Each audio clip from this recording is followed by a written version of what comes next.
この天井、何度か強烈に見覚えがあるんですよね。これは前回礼文島へ向かった際に我々が利用したフェリー客室の天井と全く同じ構造ですからね。あ、やっぱりそうですよね。本日ウニを心ゆくまで堪能できる夢のようなイベント、ウニウニフェスティバルが開催されます。そのため我々は再びあのフェリーに乗り込み、そして今に至るというわけです。窓の外には素晴らしい絶景が広がっているはずですが、見てください、遠くに利尻島がくっきりと見えますよ。雲一つない青空を背景に利尻富士が雄大にそびえ立っていますね。実に素晴らしい対比です。さて、フェリーが港に到着しましたので、我々も素早く移動を開始しましょう。はい。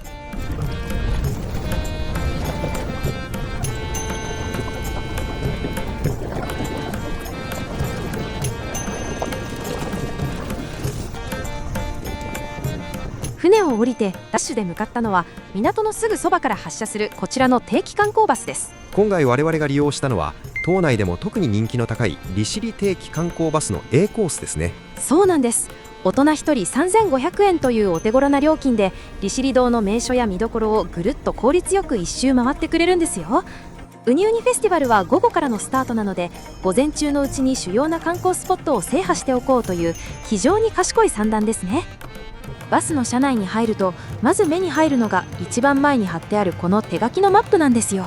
すごく味わい深くて可愛くないですか？車内も満席に近い状態ですね。ガイドさんの楽しいお話とへーってなる観光解説を聞きながら元気に出発。今日は礼文島に行くぞという森の景色っていうのは礼文島では見ることができない景色です。礼文島は熊笹に覆われてるんですね。でこのような樹木に囲まれた景色。最初に到着したのは島内屈指の観光名所である姫沼ですね。バスを降りたら駐車場から吊り橋を渡って沼へと向かいましょう。わー、ちょっとした探検気分で一気にテンション上がりますね。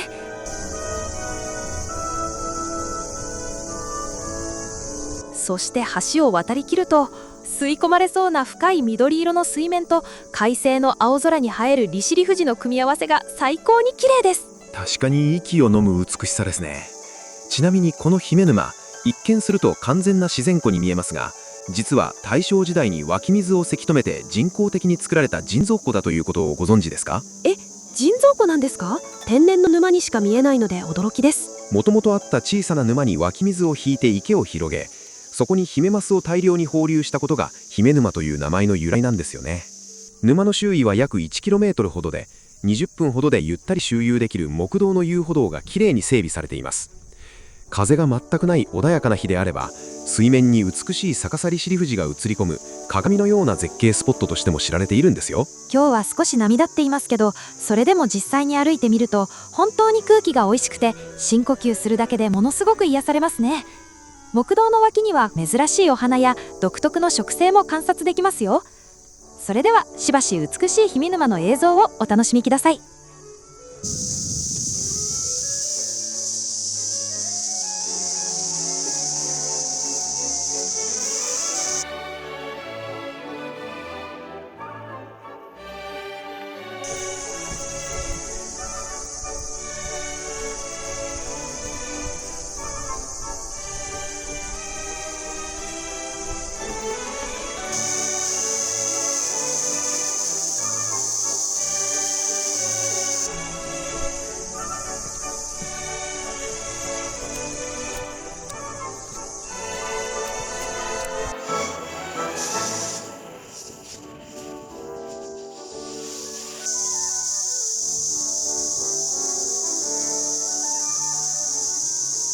姫沼の自然を満喫した後は続いての目的地であるおたとまり沼へ向かいます。さっきの姫沼の水面は深い緑色でしたけど、こちらのおたとまり沼は透き通った深い青色をしていて、青空とのグラデーションがめちゃくちゃ綺麗ですね。ただ湖畔に立つとめちゃくちゃ風が強いです。髪の毛が大変なことになっちゃいます。利尻島は周囲に遮る大きな建造物や高い山が少ないため、海からの風がそのまま強力に吹き抜けるポイントが多いですからね。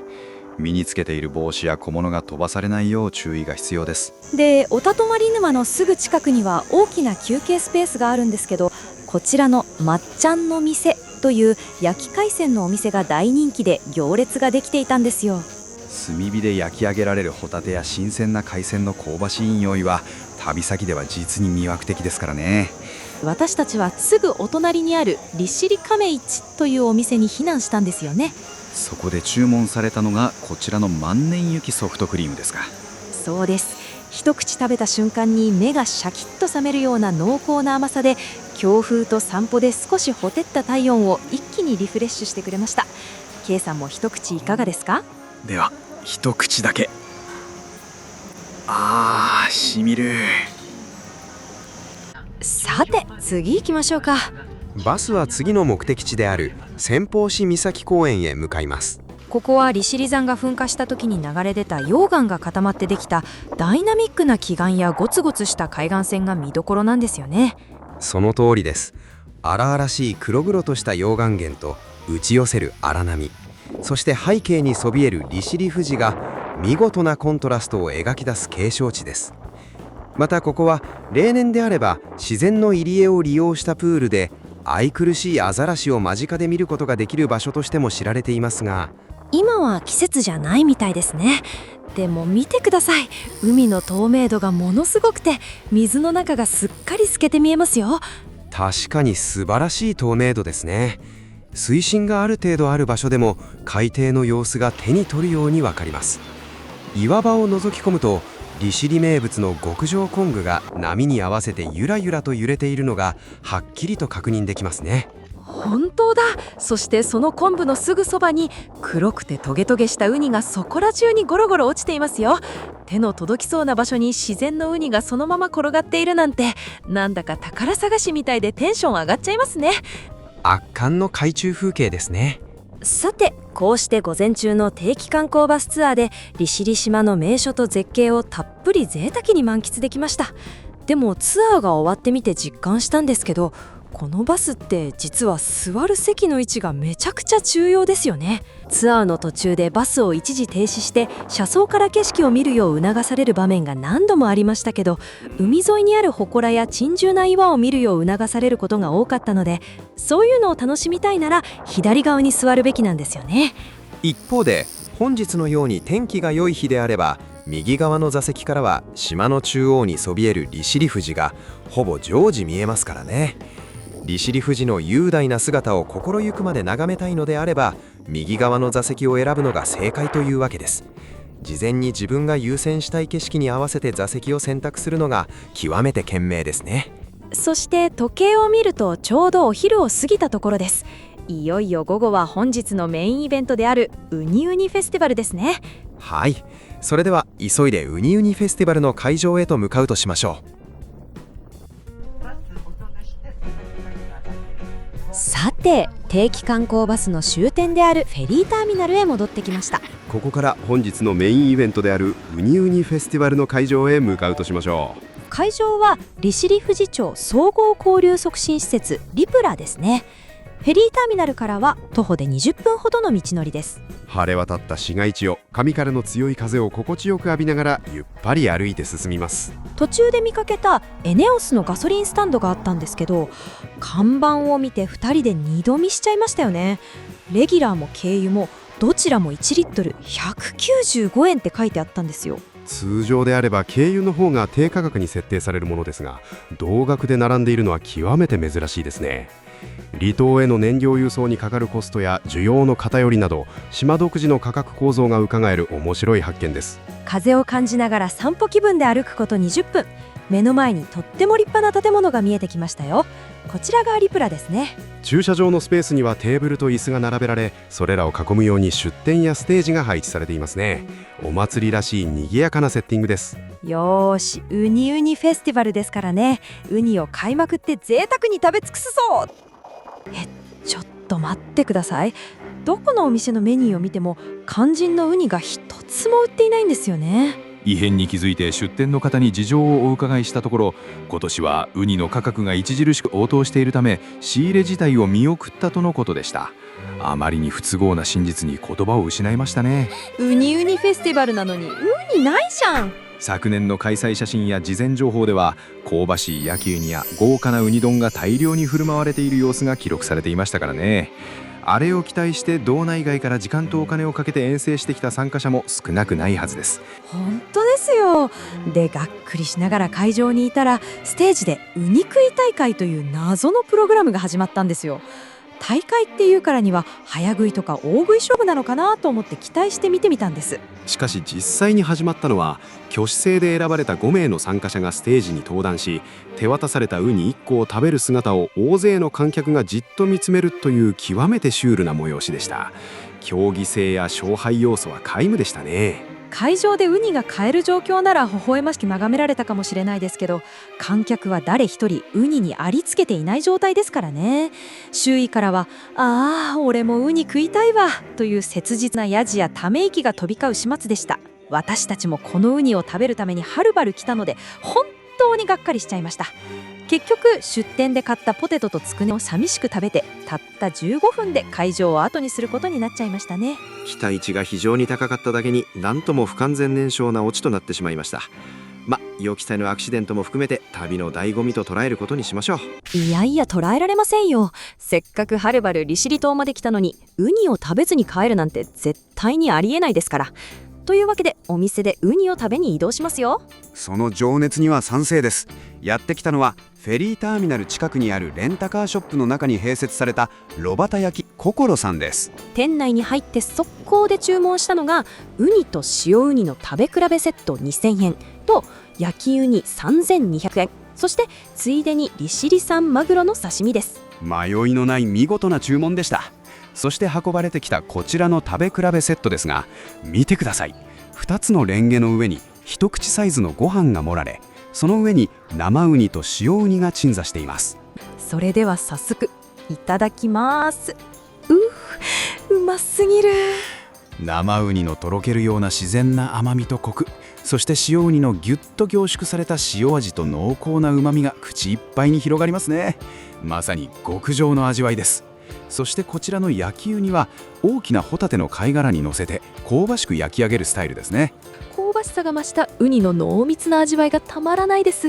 一粒一粒の存在感がすごくて最高ですね。さらに利尻産のマグロの刺身も驚くほど脂が乗っていて、口の中ですっと溶けていきます。利尻の豊かな海が育てた食材のクオリティの高さにはただただ圧倒されますね。さて、お腹も心も満たされたところで続いてのスポットへ向かうとしましょう。はい、次に向かうのはフェリーターミナルのすぐ近くにそびえ立つペシ岬展望台です。ペシ岬は港のすぐそばに位置する標高およそ93メートルの巨大な岩山で、アイヌ語で大きな崖を意味するペシが名前の由来とされています。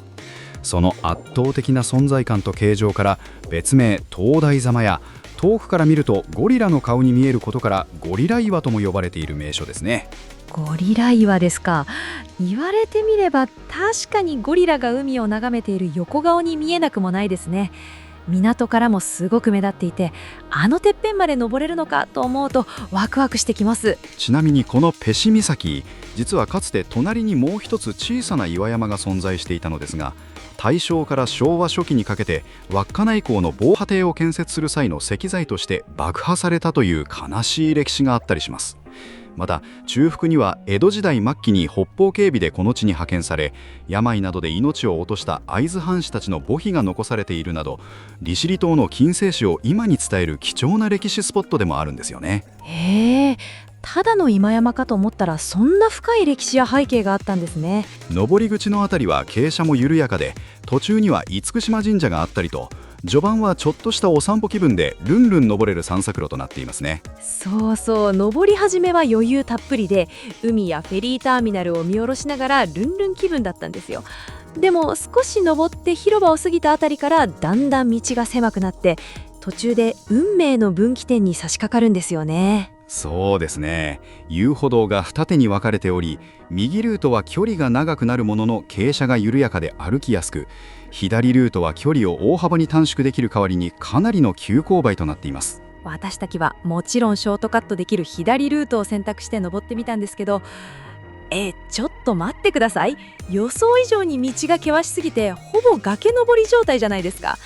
ゴツゴツした岩場を這いつくばるように進んで足を滑らせて転落したら普通に命の危険を感じるレベルの超危険斜面ですよ。柵や手すりをしっかり掴みながらでないと到底登れないほどの急傾斜ですからね。後ろを振り返ると高所恐怖症の方なら足がすくむような高低差です。足元の岩も不安定ですので、スニーカーなどの歩きやすい靴の着用と慎重な足さばきが強く求められる、なかなかハードな本格トレッキングコースでしたね。必死の思いではあはあ言いながら岩場を登りきると、うわー、頂上からの景色がめちゃくちゃ最高です。青い海の上にぽっかり浮かぶペシ岬灯台と眼下に広がる港の街並み、そして振り向けば雄大な利尻山がドーンと一望できて、苦労して登ってきた甲斐がありましたね。登頂の達成感と相まって疲れが一気に吹き飛ぶほどの圧巻の景色ですね。頂上にあるこの真っ白なおっしゃまり灯台はペシ岬灯台とも呼ばれ、近年では恋する灯台にも認定されたロマンチックなスポットなんですよ。この展望台からは360度どこを見渡しても絵になる大パノラマが広がっており、本日のような快晴であれば対岸の礼文島や北海道本土の稚内までくっきりと見渡すことができます。澄み切った海風もすごく気持ちよくて、まるで鳥になったみたいな気分を味わえますね。さて、この素晴らしい絶景を目に焼き付けたところで下山しますけど、さすがに帰りは迷わず緩やかな右ルートから帰りますよ。あの急斜面を降りるのは絶対に不可能ですから。極めて賢明な判断です。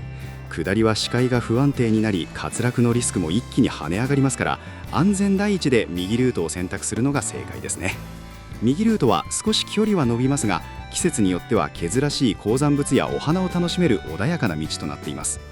体力や高所恐怖症に不安のある方は、上りも無理せず緩やかな右ルートを選ぶことを強くお勧めします。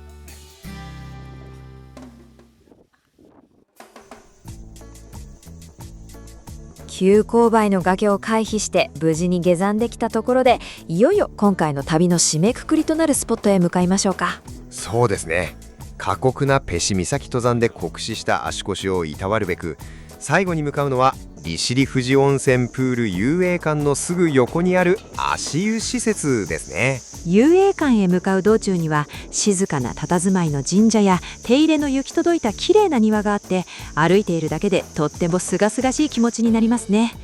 緑に囲まれた空気も澄んでいて、歩き疲れた心が一気に癒されていく感じです。周辺は自然環境が実に豊かで、散策路としても非常に心地よいロケーションとなっていますね。そして到着したのがこちらの足湯です。利用料金はなんと無料で、利尻の豊かな温泉資源を手軽に体感できる素晴らしいスポットとなっています。早速靴下を脱いで足を浸してみましょう。わー、お湯の質感がすごくとろっとしていて、お肌がすべすべになるタイプのお湯ですね。そして驚くほどぬるいです。この足湯は源泉そのままの約35度の温度設定で提供されているんですよね。熱湯のような激しさはありませんが、体に負担をかけずにじっくりと深部まで温まることができるため、まさにいくらでも入っていられる快適さです。ぬるめのお湯にじわじわ包まれて、足の指先から疲れがスーッと溶け出していく感覚がたまりません。手し岬を這いつくばって登った疲労も、これなら一瞬でリセットできちゃいますね。いやー、ウニのハプニングとかいろいろと波乱はありましたけど、今回の旅も本当に楽しかったですね。予期せぬアクシデントも含めて、結果的には利尻の豊かな自然と味覚を心ゆくまで満喫できた実にいい旅でしたね。本当にそうですね。そして今回の旅の何よりの一番の見どころといえば、やっぱりどこに行っても綺麗に見えていた利尻富士でしたよね。まさに致死量の利尻富士を全身で浴びたって感じでした。確かに行き先々の絶景ポイントで圧倒的な存在感を放っていましたね。皆さんもぜひ魅惑の利尻島へ遊びに来てみてください。ご視聴ありがとうございます。